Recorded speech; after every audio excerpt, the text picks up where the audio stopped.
Bonjour. Ce que je pense de l'attentat de Bruxelles, je pense que ces gens qui commettent ces atrocités devraient arrêter de penser qu'ils représentent la religion musulmane. J'aimerais m'adresser à tous les musulmans qui vont voir cette vidéo. Est-ce que vous ne sentez pas indigné de toutes ces atrocités qui sont commises au nom de l'islam, puisqu'à chaque fois que ces atrocités sont commises, il y a toujours cette fameuse phrase avec le nom de Dieu en disant qu'il est grand. La religion musulmane, j'ai toujours pensé que c'était une religion de paix. Au nom de la grandeur de Dieu. Allah Akbar. Dieu est grand. Vous, les musulmans, j'ai beaucoup de respect pour vous parce que vous êtes des hommes de paix. Mais j'aimerais bien avoir votre avis quand même. Et j'aimerais surtout que vous corrigiez ces individus qui se servent de la religion musulmane, qui la mettent en extrême et qui commettent ce genre de délit. Et c'est même plus un délit là, c'est une atrocité. C'est pas la première fois qu'on voit ce genre de choses. J'ai une profonde pensée pour les professeurs, le prêtre, cette femme dans une église à Nice, l'église Notre-Dame, le camion à Nice, 80 morts. Et puis cet homme de Saint-Martin-de-Vésubie, sur les collines algériennes, décapité. Alors au nom de quoi doit-on égorger, décapiter une personne parce qu'il n'a pas la même confession religieuse de celui qui commet cet acte-là? C'est ça la religion musulmane? Je ne crois pas. Non, absolument pas. C'est de l'extrémisme radical.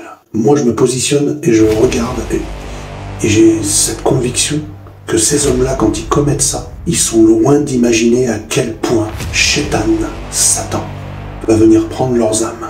Alors tous ces gens qui perdent la vie au nom de ça, à cause de ces gens-là qui sont fichés S, le problème avec les fichiers S, si vous voulez, il y a des fichiers S qui sont justifiés, qui sont potentiellement dangereux, et puis il y a des fichiers S qui ne sont pas aussi dangereux qu'on le prétend.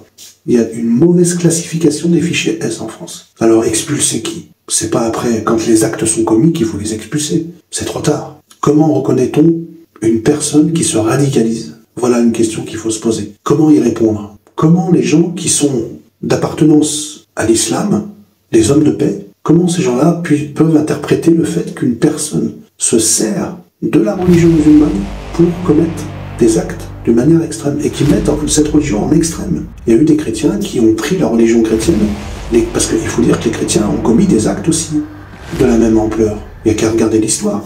Donc on appelle ça de l'extrémisme radical. Mais ce ne sont en aucun cas des musulmans, des vrais musulmans.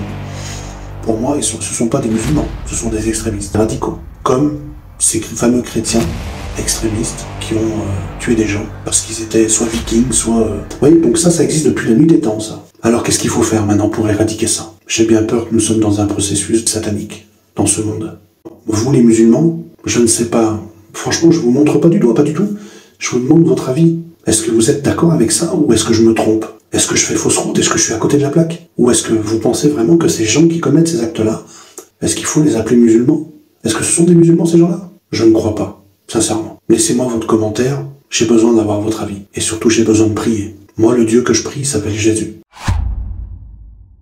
Et je respecte toutes les religions. À partir du moment où cette religion parle d'un seul Dieu, parce qu'il n'y en a qu'un seul. Celui qui reconnaît qu'il n'y a qu'un seul Dieu, pour moi, il a toute mon estime et mon respect. Peu importe comment il appelle son Dieu. Merci.